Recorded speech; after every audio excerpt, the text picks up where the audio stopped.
venir t'attraper en te disant que tu as encore plus que ça, ou tu as moins de ça, et voilà ce qui peut arriver. Une personne qui dort ne peut pas contrôler une direction. Donc, la fausse estimation des vitesses et des distances à parcourir. Risque d'écrasement par les engins et les charges à manutentionner. Lorsque nous sommes dans le chantier, le micro-sommeil est un obstacle pour notre objectif de zéro accident. Dans la mesure où, quand un ouvrier dort derrière une machine, ou il somnole dans un poste où il y a la manœuvre de ces différents engins, il peut être écrasé. Si l'engin ne l'écrase pas, la charge manutentionnée peut l'écraser. Les palettes que nous avons, les agglos que nous déplaçons, les rouleaux de câbles et les rouleaux de conducteurs que nous déplaçons, soit les tuyaux que nous avons. Donc, en les manutentionnant, une personne qui n'est pas dans le chantier, disons une personne qui commence déjà à dormir, il peut avoir un choc avec les charges. Donc, soit les charges à soulever, à prendre, à déplacer, ou bien même les pièces et matériels consommables du projet. Ça peut être ici des tuyaux ou les bois, les charpentes par exemple que nous utilisons dans le chantier.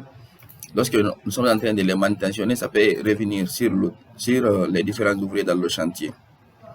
Pendant la somnolence, votre état d'esprit se réduit considérablement. Ou il réduit considérablement les dangers liés au moyen d'accès. On va te dire que bon, c'est une échelle, c'est bien fixé. Tu n'auras pas le temps de bien vérifier, vu que tu n'es pas dans le chantier à 100%. Pour se protéger contre ces risques, il faut mettre en place un poste de sieste d'au moins 15 à 20 minutes, nous permettant de revenir à l'état normal.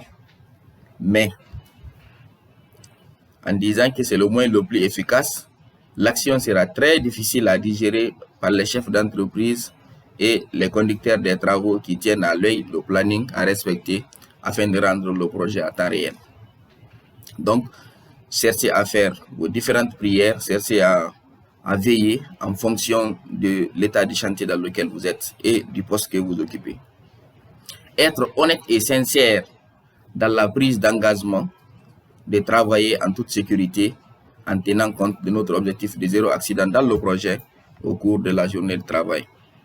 Une fois qu'on termine la réunion de sécurité, nous disons à tous les travailleurs qui ont participé à la réunion de signer un engagement, c'est-à-dire de signer la présence que tu as suivi la réunion de sécurité et que tu es en très bonne santé.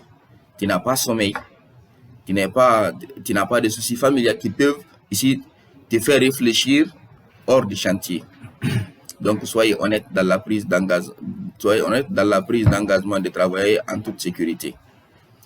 Évitez de conduire les engins du chantier si vous avez passé toute la nuit en train de prier afin d'éviter les accidents de travail ou les accidents de trajet qui peuvent arriver dans le chantier, mais aussi hors du chantier lorsqu'il s'agit d'une sortie au compte de l'entreprise.